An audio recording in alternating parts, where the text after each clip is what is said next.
In this guide, I'm going to show you how to install or update Nvidia drivers on Windows 10 and 11 2026.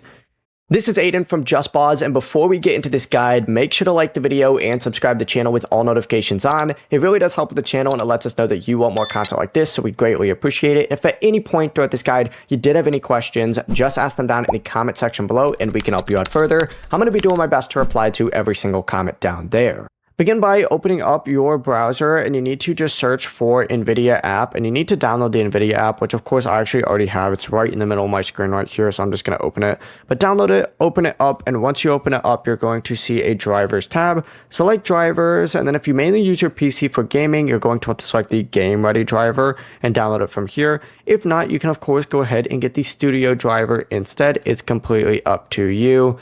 But in my case, I mainly use it for gaming and making videos, so I'm just going to keep mine on gaming just like so. You can see everything that it does, but you just need to hit download, wait for it to finish, and once it finishes, you're good to go. Before you do leave, make sure to like the video and subscribe to the channel with all notifications on. It really does help with the channel and it lets us know that you want more content like this. We'd greatly appreciate it. And if at any point throughout this guide you did have any questions, just ask them down in the comment section below and we can help you out further. I'm going to be doing my best to reply to every single comment down there. Peace.